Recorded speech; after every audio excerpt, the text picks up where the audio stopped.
পুষ্টি চাহিদা মেটাতে প্রতিদিনই আমরা খেয়ে থাকি নানান ফলমূল, শাকসবজি, যার অনেকাংশই আবার চলে যায় উচ্ছিষ্ট হিসাবে। হোটেল, রেস্তোরাঁ থেকে শুরু করে বাড়িঘরের এসব খাদ্যবর্জ্য পাঠানো হয় শোধনাগারে, যাতে খরচ হয় প্রচুর অর্থ। সাশ্রয়ে একটি অ্যাপ উদ্ভাবন করেছে দুবাইয়ের এক প্রতিষ্ঠান। রিলুপ নামে এই অ্যাপের মাধ্যমে সহজেই আলাদা করা যায় বিভিন্ন আকারের খাদ্যবর্জ্য। এতে ডাম্পিং খরচের পাশাপাশি কমছে পরিবেশের জন্য ক্ষতিকর কার্বন নিঃসরণ। গেল 4 বছরে 100-রও বেশি হোটেল, রেস্তোরাঁ যোগ দিয়েছে আমাদের সঙ্গে।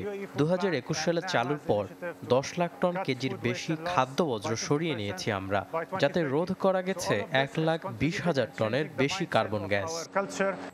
সংগ্রহ করা খাদ্যবর্জ্যকে কম্পোস্টে পরিণত করে এই সার্কুলার ইকোনমি ডিজিটাল অ্যাপ।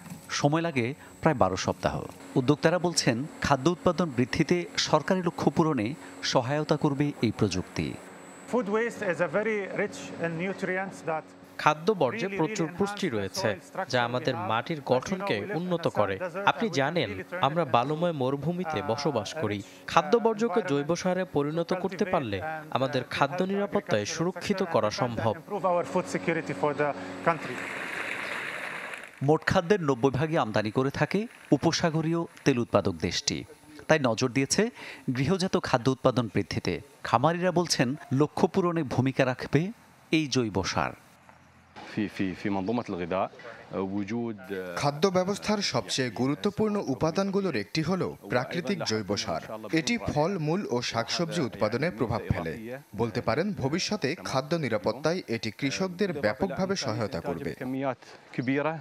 2022 সালে সংযুক্ত আরব আমিরাতের national food loss and waste initiative Nema জানায়, প্রতি বছর খাদ্যে অপচয় হয় $1.6 বিলিয়ন, যা 2030 সালের মধ্যে অর্ধেকে নামানোর পরিকল্পনা সরকারের।